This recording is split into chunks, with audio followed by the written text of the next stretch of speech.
सर्वप्रथम संपवायची आहेत. मग किती वाजले? मी सत्यजित तांबेंना विनंती केली त्यांच्या परवानगीने क्रमने सुनीलजी फोनवर बोलू नका सभागृहात. मी पहिला त्यांचे आभार व्यक्त करतो. डावखरे साहेबांना सांगा जरा. सभापती महोदय, भारतीय स्वातंत्र्याचा अमृत महोत्सव आपण या ठिकाणी साजरा करतोय.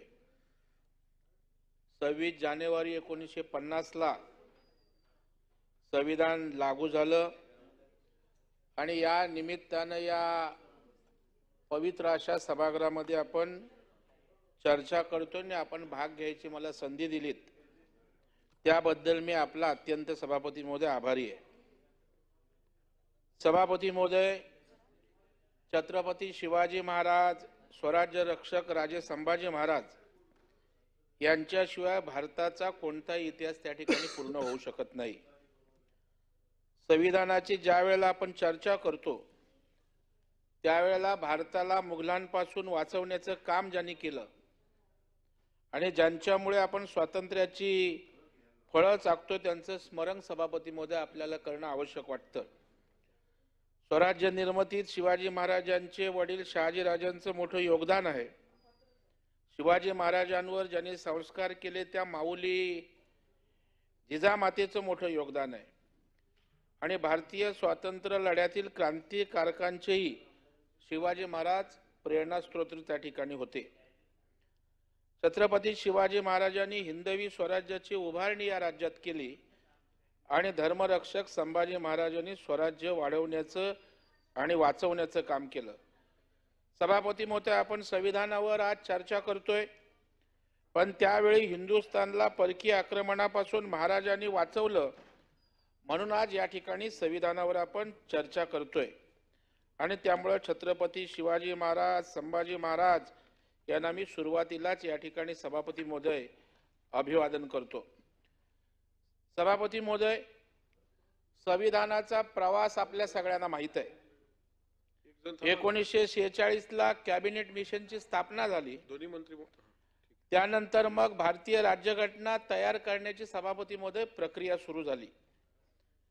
माननीय राजेंद्र प्रसाद अध्यक्ष असलेल्या मुख्य समिती अंतर्गत आणखी 22 समित्या सभापती महोदय होत्या आणि त्यात मसुदा समिती ही एक महत्त्वाची समिती होती आणि त्या समितीचे अध्यक्ष परमपूज्य डॉक्टर बाबासाहेब आंबेडकर होते. सभापती महोदय, संविधान तयार करण्याचं काम सोपं नव्हतं, कारण भारतात अनेक जाती, धर्म, पंथ, वंश, समुदाय, प्रांत आहेत. प्रत्येक राज्याची भौगोलिक परिस्थिती वेगळी आहे. संस्कृतीमध्येही फरक आहे, चालीरीती, खानपान यात सगळ्यात फरक आहे. बोली भाषांसह शेकडो भाषा आज एकट्या भारतात बोलल्या जातात आणि या सर्वांना बरोबर घेऊन, सर्वांना एकत्र ठेवून भारतात लोकशाही रुजवण्याचं काम संविधानाला करायचं होतं आणि तसंच संविधान परमपूज्य बाबासाहेबांना अपेक्षित होतं. सभापती महोदय, 2 वर्ष 11 महिने आणि 18 दिवस अथक प्रयत्नानंतर या अपेक्षा पूर्ण करणारं संविधान बाबासाहेबांनी आपल्या देशाला या ठिकाणी दिलं. आज 75 वर्षानंतर केवळ आपणच नाही तर अनेक देशांनी हे मान्य केलेलं आहे की भारतीय संविधान हे जगातले सर्वोत्कृष्ट अशा प्रकारचं संविधान आहे आणि त्यामुळे सुरुवातीला सभापती महोदय घटनाकार डॉक्टर बाबासाहेब आंबेडकर यांच्याबद्दल मी अंतःकरणापासून त्या ठिकाणी आदर व्यक्त करतो, त्यांना धन्यवाद देतो. मी उल्लेख केल्याप्रमाणे घटना समितीच्या कार्यात अनेक उपसमित्यांनी काम केलं. संघ अधिकार, संघ सरकार घटना, राज्य सरकार घटना, अल्पसंख्याक व मूलभूत अधिकार विषयक समिती, आणखी काही समित्या सभापती महोदय होत्या आणि या उपसमितींच्या बहुमोल कार्यामुळे घटना समितीचं काम करणं सभापती महोदय सोपं झालं. डॉक्टर राजेंद्र प्रसाद असतील, पंडित जवाहरलाल नेहरू, वल्लभभाई पटेल, गोविंद वल्लभ पंत, मौलाना आझाद, डॉक्टर बाबासाहेब आंबेडकर, ग.वा. Mavalankar, Balwantbhai Mehta, Shyamaprasad Mukherjee, barrister M R. Jayakar, Kanhaiyalal Munshi, C. Rajagopalachari यासारखे प्रमुख नेते घटना समितीचे सदस्य होते. त्यांचंही मोठं योगदान सभापती महोदय आहे. घटनेचा कच्चा आराखडा तयार करण्याचं काम भारत सरकारचे घटनाविषयक सल्लागार सर BN राव यांनी केलं आणि या सर्व गणमान्य नेत्यांविषयी सुद्धा आजच्या या चर्चेच्या निमित्तानं मी कृतज्ञता व्यक्त करतो। सभापती महोदय, संविधान हा केवळ देशाचा कायदा नाही तर तो एक मूल्य विचार सभापती महोदय आहे। आपण सार्वभौम भारतात कसं राहिलं पाहिजे, कसं जगलं पाहिजे याचं मार्गदर्शन या संविधानातील प्रत्येक कलम सभापती महोदय त्या ठिकाणी करतं। धोरण ठरवण्याचा अधिकार संसदेला, विधिमंडळाला दिला, न्यायनिवाडा करण्याचं काम न्यायालयाला दिलं आणि धोरणांची अंमलबजावणी करण्याची जबाबदारी मंत्रिमंडळ आणि प्रशासनाला या ठिकाणी दिली। हे जेव्हा आपण बोलतो त्यावेळेला हेही विसरून चालणार नाही की संविधान पाळण्याची जबाबदारी जशी सरकारची, न्यायालयाची, प्रशासनाची आहे तेवढी सामान्य नागरिक म्हणून सुद्धा आपल्या सगळ्यांची सभापती महोदय या ठिकाणी आहे। आपल्या व्यक्तिगत जीवनात सुद्धा सभापती महोदय संविधानाला अनुसरून या ठिकाणी वागलं पाहिजे, कारण उद्देशिकेतील एक सगळ्यात महत्त्वाचा शब्द आहे बंधुता। आपण पाहतो आज आपल्या देशात फौजदारी कायदा आहे, पण गुन्हेगार कायदा मोडून गुन्हे करतात, पण धर्म आणि श्रद्धेत मूल्यांना गुंफलं तर मोडणं सोपं नसतं, कारण धर्माचे कायदे सहसा मोडले त्या ठिकाणी जात नाहीत।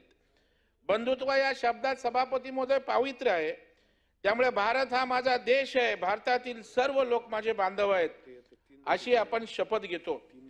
भारत आणि भारतीय एकसंघ राहावेत हा विचार त्यामागे आहे आणि त्यामुळे परमपूज्य डॉक्टर बाबासाहेबांनी हे मूल्य संविधानाच्या उद्देशिकेत सभापती महोदय आणलं। कुठेतरी वाचलेला एक किस्सा सांगतो की पंडित जवाहरलाल नेहरू यांनी घटना समिती पुढे उद्देशिकेचा ठराव सभापती महोदय मांडला, पण त्या ठरावात बंधुता शब्द प्रयोग नव्हता। हे लक्षात आल्यानंतर घटना समितीमधल्या आपल्या पहिल्या भाषणात डॉक्टर बाबासाहेब आंबेडकरांनी ही चूक घटना समितीच्या सदस्यांच्या लक्षात आणून दिली सभापती महोदय। नंतर त्याची दुरुस्ती झाली, हा भाग वेगळा, पण बाबासाहेबांना हे मूल्य उद्देशिकेत जरूर असावं असं वाटत होतं आणि त्याचा आग्रही बाबासाहेबांनी त्या ठिकाणी धरला। सभापती महोदय, संविधानाचा मूळ गाभा काय आहे? अनेकांनी अनेक गोष्टी सांगितल्या आहेत। कोणी म्हणतं सार्वभौमत्व आत्मा आहे, तेही बरोबर आहे। कोणी म्हणतं समता आत्मा आहे, तेही बरोबरच आहे। थोडक्यात सांगायचं तर लोकशाही आणि सामाजिक आर्थिक न्यायासाठी जे जे आवश्यक आहे ते आपल्या सर्व संविधानामध्ये आहे। माझ्या मते उद्देशिकेतला बंधुत्व हा सर्व उद्देशिकेचा सभापती महोदय केंद्रबिंदू असं मला या ठिकाणी वाटतं। सभापती महोदय, संविधानाचं रक्षण केलं पाहिजे, संविधान धोक्यात आहे असं म्हणून केवळ संविधानाची प्रत प्रत्येक व्यासपीठावर त्या ठिकाणी दाखवणं आणि आपली राजकीय पोळी भाजवणं म्हणजे त्या ठिकाणी संविधानाचा आदर होत नाही। संविधान प्रत्येक भारतीयांना आपल्या जगण्याचं साधन सभापती महोदय बनवलं पाहिजे, तरच तुम्ही संविधानाचा आदर करता असं त्या ठिकाणी होईल। ही मूल्य आपण पाळतो का याचा प्रत्येकानं सभापती महोदय विचार करण्याची आवश्यकता आहे। सभापती महोदय, जनतेनं बहुमतानं निवडून दिल्यानंतर सुद्धा विश्वासघात करून हे राज्य बळकावता येतं हे महाराष्ट्रानं पाहिलंय, ते आम्हाला संविधान शिकवणार। आपण हेही पाहिलंय की जनतेच्या सद्विवेक बुद्धीमुळे ही लोकशाही आजही जिवंत आहे आणि याचं सारं श्रेय जनतेला सभापती महोदय दिलं पाहिजे आणि त्यामुळे चर्चेच्या माध्यमातून मी देशातील प्रत्येक भारतीयाचं लोकशाही जिवंत ठेवल्याबद्दल मनापासून सभापती महोदय या ठिकाणी आभार व्यक्त करतो। घटनाकार परमपूज्य डॉक्टर बाबासाहेब आंबेडकरांनी एक गोष्ट स्पष्टपणे सांगितली, ती अत्यंत महत्त्वाची आहे की संविधान किती चांगलं असलं तरी संविधानाची अंमलबजावणी करण्याची जबाबदारी ज्यांच्याकडे आहे ते जर चांगले नसतील तर संविधान अपयशी ठरण्याची शक्यता आहे।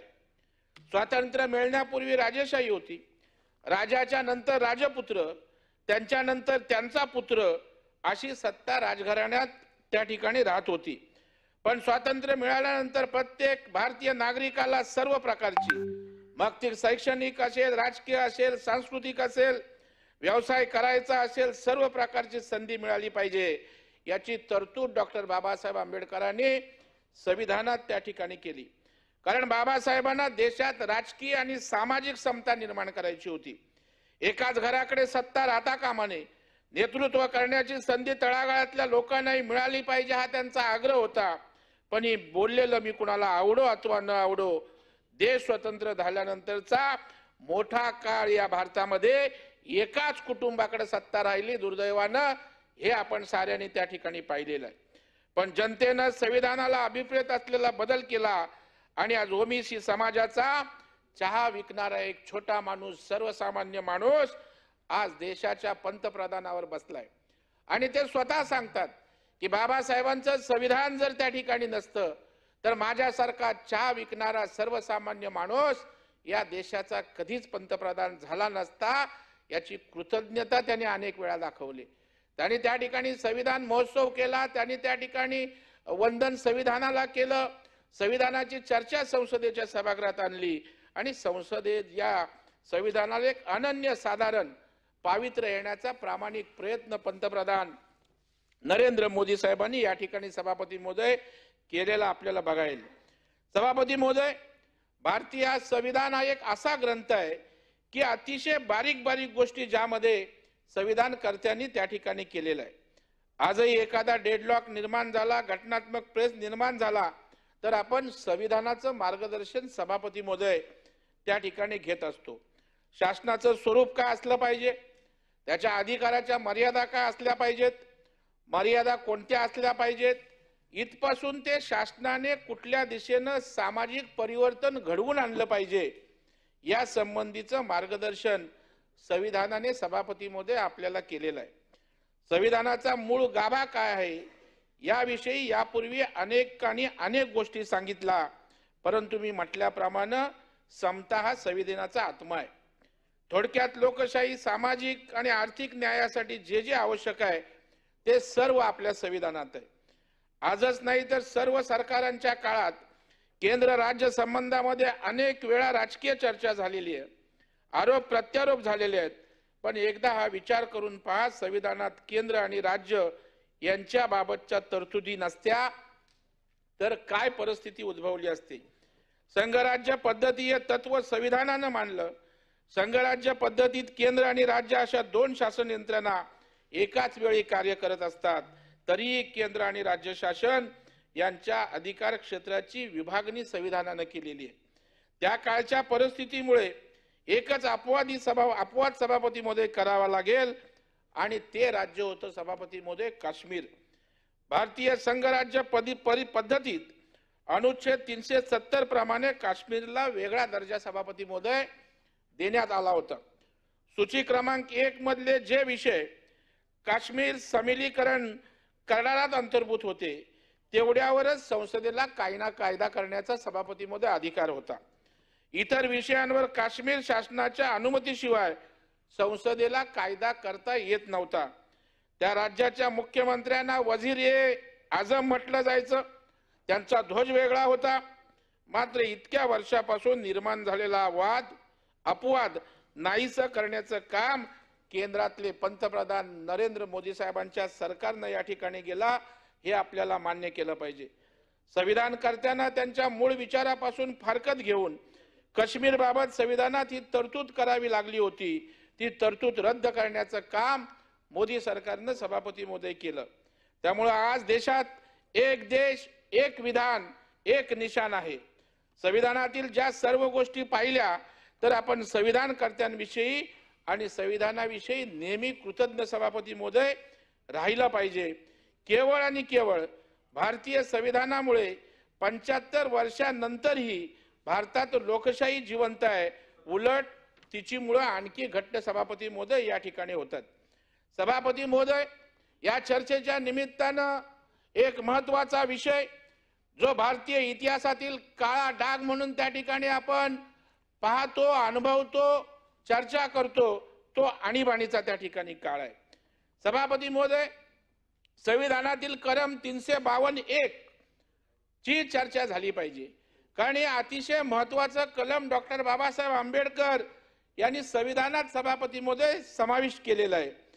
हे कलम यासाठी समाविष्ट केलं की एखाद्या वेळेला राष्ट्रीय सुरक्षा जर धोक्यात आली तर सरकारला अधिकार असले पाहिजेत जेणेकरून सक्षमपणे सरकार त्या धोक्याविरुद्ध लढू शकेल.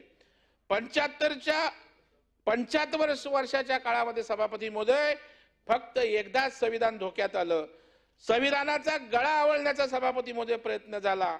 लोकशाही आणि संविधान संपुष्टात आणण्याचा प्रयत्न झाला आणि हा काळा इतिहास लिहिणारा काँग्रेस पक्ष होता सभापती महोदय. 21 महिने काँग्रेसने लोकशाही आणि संविधानाला वेठीस धरण्याचं काम सभापती महोदय या ठिकाणी केलं. देशाची राष्ट्रीय सुरक्षा धोक्यात असल्याचं कारण दिलं गेलं आणि आणीबाणी आपल्या या देशावर सभापती महोदय लादली गेली. लोकशाही स्थगित झाली, संविधान स्थगित झाले. हे पाप काँग्रेसचे सभापती महोदय आहे. प्रशासनाने सर्व अधिकार, पंतप्रधानांनी प्रशासनाचे अधिकार आपल्या हातात घेतले. निवडणुका अमर्यादित काळापुरत्या पुढे ढकलल्या. जयप्रकाश नारायण असतील, अटल बिहारी वाजपेयी साहेब असतील, जॉर्ज फर्नांडिस यासारख्या नेत्यांना तुरुंगात टाकण्याचं काम सुद्धा सभापती महोदय या काळात झालं. आता प्रसार माध्यमांच्या नावानं गळा घोटणाऱ्यांनी त्यावेळेला प्रसार माध्यमांचे अधिकार काढून घेतल्याचं भान त्यांना असलं पाहिजे. मूलभूत जे अधिकार आहेत त्यांना स्थगिती देण्यात गेली. विरोधी पक्षाची सरकार सभापती महोदय बरखास्त करण्यात आली. राष्ट्रीय स्वयंसेवक संघासह अनेक संघटनांवर त्या ठिकाणी बंदी घातली गेली. ज्यावेळी आपण संविधानाची चर्चा करत आहोत सभापती महोदय, त्यावेळेला ही चर्चा झाली पाहिजे, कारण अशा पुढे यापुढे कृती करण्याची हिम्मत सुद्धा सभापती महोदय कोणी करता कामा नये. लोकशाहीमध्ये सभापती महोदय माध्यम ही केंद्रस्थानी असतात. ते जनतेचं मत तयार करत असतात. चर्चा करण्यासाठी आणि विचार विनिमय करण्यासाठी माध्यम ही फार महत्वाची असतात आणि राजकारणी आणि जनतेमध्ये संवादाचं एक माध्यम म्हणून आपण त्यांच्याकडे पाहतो. जनतेचा आवाज राजकारण्यांपुढे पोहोचवण्याचं काम माध्यम करतात. आणीबाणी विरुद्ध जनमत तयार करण्यात सुद्धा माध्यमांची महत्वाची भूमिका होती. लोकशाहीमध्ये म्हणूनच माध्यम स्वातंत्र्य दिलेलं आहे. माध्यमांशिवाय लोकशाही आंधळी आणि बहिरी सभापती महोदय मी मानतो. माझं स्वतःचं मत आहे. अगोदर प्रिंट मीडिया होता, नंतर इलेक्ट्रॉनिक मीडिया आला, आता सोशल मीडिया आलेला आहे. अनेक लोक असे सभापती महोदय म्हणतात की माध्यमांनी आणखी जबाबदारीनं वागलं पाहिजे, पण मला वाटतं की माध्यमांना काही सुचवण्याऐवजी हा विषय जनतेच्या विवेकावर सोडला तर फार बरं होईल. कारण शेवटी लोकशाहीमध्ये जनता सार्वभौम आहे.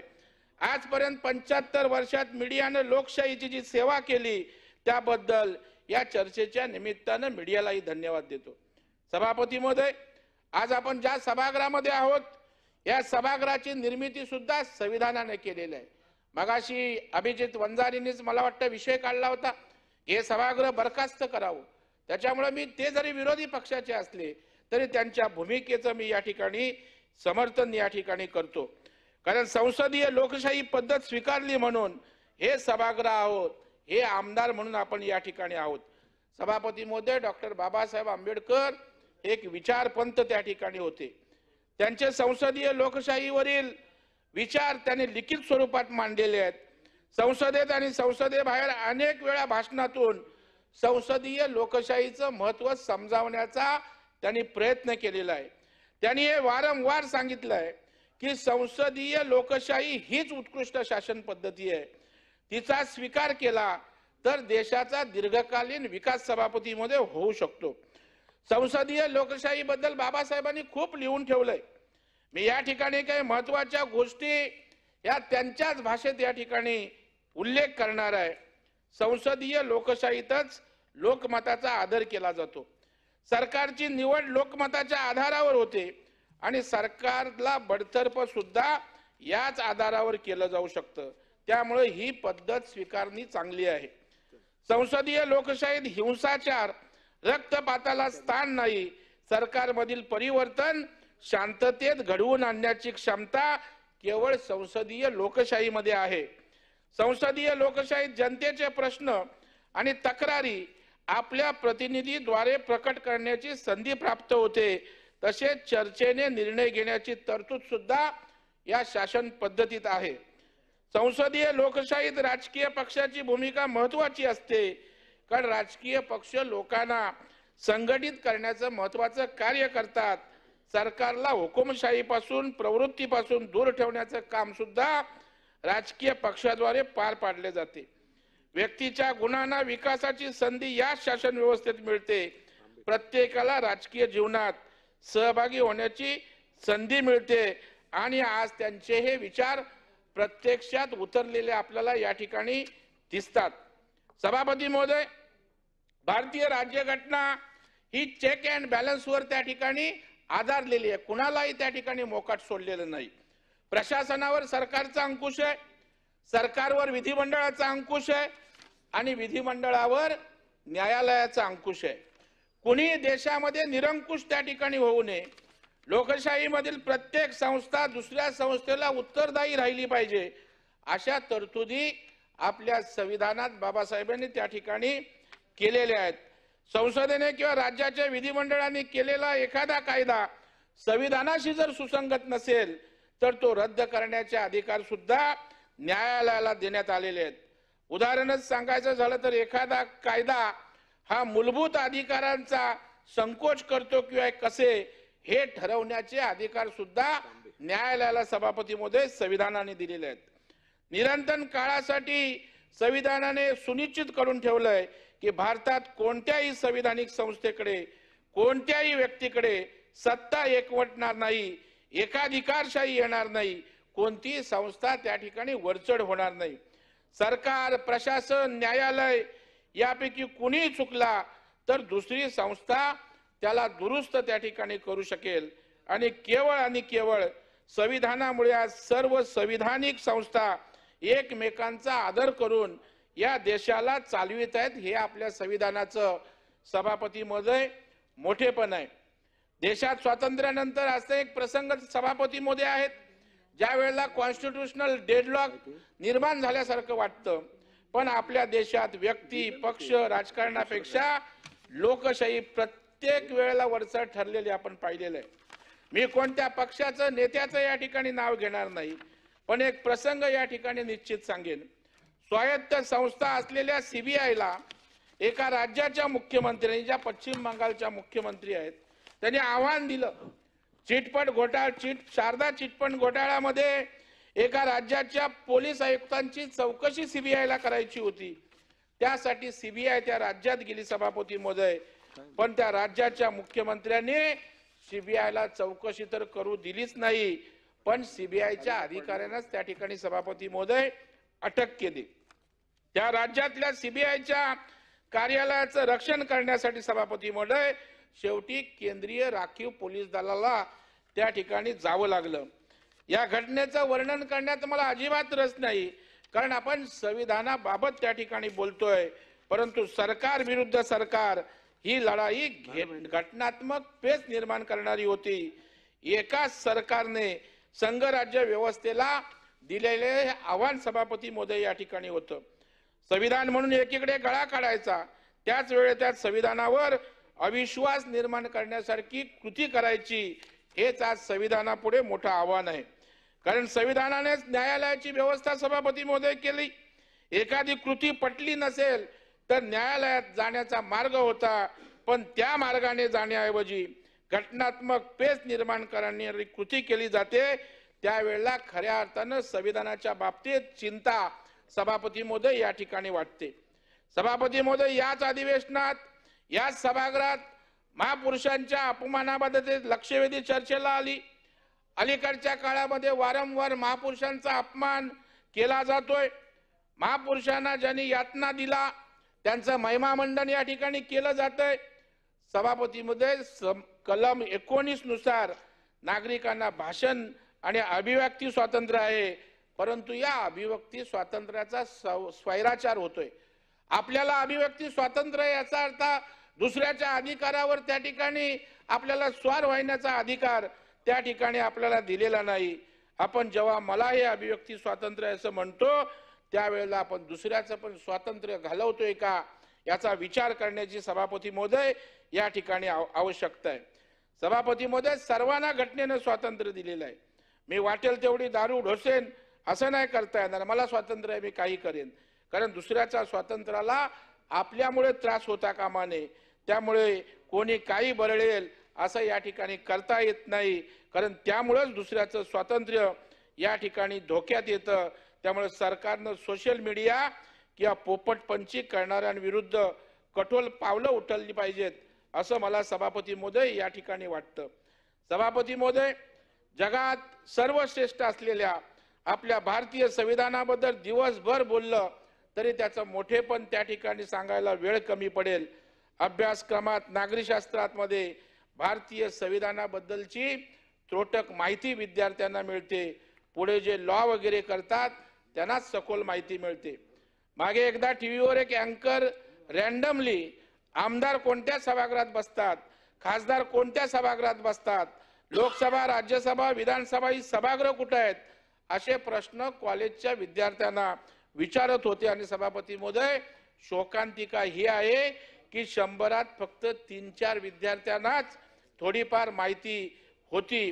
ही जर परिस्थिती बदलायची असेल तर संविधानाबद्दल जागृती निर्माण करण्याची आवश्यकता आहे. देश संविधान साक्षर सभापती महोदय झाला पाहिजे, संविधानाप्रमाणे वर्तन केलं पाहिजे. संविधानाचा, त्यांच्या आदर्शाचा, संविधानाने निर्माण केलेल्या संस्थांचा, राष्ट्रध्वजाचा, राष्ट्रगीताचा आधार भारतीय नागरिक म्हणून आपण केला पाहिजे. ही जाणीव लोकांमध्ये निर्माण करण्याची आवश्यकता आहे. त्याशिवाय देशाचे सार्वभौमत्व, एकता व एकसंगता याचं रक्षण करण्याची भावना लोकांमध्ये कशी निर्माण होईल. याशिवाय जंगल, उद्यान, नद्या आणि वन्यजीवन यासारख्या नैसर्गिक संपत्तीचं रक्षण केलं पाहिजे. ही भावना सुद्धा निर्माण होणं आवश्यक आहे. राष्ट्रीय संपत्तीचं रक्षण केलं पाहिजे, नासधूस करता कामा नये, ही भावना निर्माण करण्याची आवश्यकता आहे. आज संविधान वाचवण्यासाठी काही लोक राजकीय अजेंडा राबवित आहेत. मला त्यांना एवढंच सांगायचं आहे की संविधान वाचवण्याची बिलकुल गरज नाही, कारण भारताचं संविधान एवढं मजबूत आहे की त्याला धक्का लावण्याची कोणाच्या बापाची हिंमत होणार नाही. हे नम्रपणे सभापती महोदय या ठिकाणी मी सांगू इच्छितो. आणि त्यामुळे सभापती महोदय, मी आज या सभागृहाचं आपलं मनापासून या ठिकाणी आभार व्यक्त करणार आहे की संविधानावर या ठिकाणी चर्चा होते. आणि चर्चा आज महाराष्ट्र पाहतोय. हे करत असताना लोकप्रतिनिधी, संस्थांनी, नागरिकांनी संविधानाचा आदर कसा करावा याविषयी या ठिकाणी अनेक वक्त्यांचं मार्गदर्शन, प्रबोधन या ठिकाणी होणार आहे. सभापती महोदय, जे आपण राजकारणामध्ये आहोत की जे नेतृत्व करतो त्यांनी संविधानाला स्मरून आपल्या जिभेला लगाम घालण्याची आवश्यकता आहे. सकाळीच एक नेते त्या ठिकाणी उठतात, सकाळीच त्यांचा भोंगा सुरू त्या ठिकाणी होतो. परवाच त्या ठिकाणी कामराचं प्रकरण झालं, ज्याने राज्याच्या उपमुख्यमंत्र्यांना विशेष नव्हे तर पंतप्रधान असतील, निर्मला सीतारामन असतील, कोर्टाच्या विषयी वक्तव्य केलं. त्यांची बाजू त्या ठिकाणी घेतात की माझा डीएनए आणि त्यांचा डीएनए त्या ठिकाणी सेम आहे. मला वाटतं अशा वडील सेम आहे. त्याच्यामुळे मला वाटतं की हे लाजीरवाणं आहे. बरं, संसदेमध्ये 5-5, 6-6 वर्ष काढल्यानंतर आपण इतके जर बेजबाबदारपणे बोलणार असू तर तो संविधानाचा अपमान आहे. आपण संविधान समजून घेतलं नाही सभापती महोदय, या ठिकाणी असं वाटतं. सभापती महोदय, या ठिकाणी मगाशी आमचे मित्र शशिकांत शिंदे बोलत असताना त्या ठिकाणी पाडा वाचत होते, परंतु एक बोट आमच्याकडे दाखवत असताना 4 बोट आपल्याकडे त्यांचा भान नाही. त्यांनी या ठिकाणी समजून घेतलं पाहिजे. गेल्या वेळेला राज्याची सत्ता कोणाकडे होती, आपण काय काय त्या ठिकाणी केलं. त्या ठिकाणी कंगना राणावतचं आपण त्या ठिकाणी घर पाडलं, काय त्रास दिलात, कसं अटक केलं, हा संविधानाचा सन्मान आहे का? नारायण राणे साहेबांना त्या ठिकाणी कोकणातना त्या ठिकाणी भरल्या ताटावरनं आपण त्या ठिकाणी उचललं. जे केंद्रीय मंत्री होते, जे राज्यसभा, जे त्या ठिकाणी खासदार आहेत, हा संविधानाचा सभापती महोदय सन्मान आहे का? आणि त्यावेळेला कंगना राणावतच्या वेळेला सभापती महोदय 70 लाख रुपये त्या वकिलाला दिले. म्हणजे हा स्वैराचार नाही का सभापती महोदय? आणि त्याच्यामुळे सभापती महोदय, या ठिकाणी आपण राजकारणात असताना, पक्ष चालवत असताना या सगळ्या गोष्टींची काळजी घेण्याची या ठिकाणी अत्यंत आवश्यकता आहे. सभापती महोदय, केवळ त्या ठिकाणी संविधान हातात घेतलं, आतमध्ये संविधान तर कोरं, म्हणून लोक आपल्याला मत देत नाहीत. आपल्याला लोकसभेला थोडंसं संविधानाला भुलले, परंतु नंतर लोकांना वस्तुस्थिती त्या ठिकाणी कळली आणि या ठिकाणी भुईसपाट या ठिकाणी त्या जनतेनं सभापती महोदय या ठिकाणी केलं. संविधानावरील चर्चा संपेपर्यंत सभागृहाची वेळ वाढवण्यात येते. धन्यवाद. त्याच्यामुळे सभापती महोदय, आपण सर्वांनी सभापती महोदय काळजी घेतली पाहिजे. मी जसं मगाशी म्हटलं की संविधानाने दिलेल्या अधिकाराला अभिजित वंजारेंनी बोलले, आम्ही सत्ताधारी असलो तरी समर्थन चुकीच्या गोष्टीचं करणार नाही. त्यामुळे आज सभापती महोदय मी अधिकारवाणीनं सांगतो, मी कोणाशी त्या ठिकाणी चर्चा करायला तयार आहे. जेवढी संविधानाची हत्या किंवा जेवढी संविधानाची छेडछाड काँग्रेसच्या काळामध्ये झाली एवढी कुणीच केली नाही. जवळपास 80 वेळा घटनेमध्ये बदल त्या ठिकाणी करण्याचं काम केलं, सत्तेसाठी, स्वार्थासाठी, आपल्या विविध विषयांसाठी. परंतु ज्या ज्या वेळेला मोदी सरकारनं जे काय केलं ते जनतेच्या भल्यासाठी सभापती महोदय या ठिकाणी केलंय. हा फरक या ठिकाणी आपल्याला लक्षात घेण्याची अत्यंत आवश्यकता आहे. सभापती महोदय, मी मगाशी चेक अँड बॅलन्सचं बोललो. शेवटी या ठिकाणी डॉक्टर बाबासाहेब आंबेडकरांनी त्या ठिकाणी जनतेला जाम महत्व दिलेलं आहे. जनता ही सर्वश्रेष्ठ आहे. आज टाटा, बिर्ला, अंबानी, अडाणी जेवढे उद्योगपती आहेत त्यांच्याकडे अब्जाधी संपत्ती असेल, परंतु त्यांनाही एक वोटिंग आहे.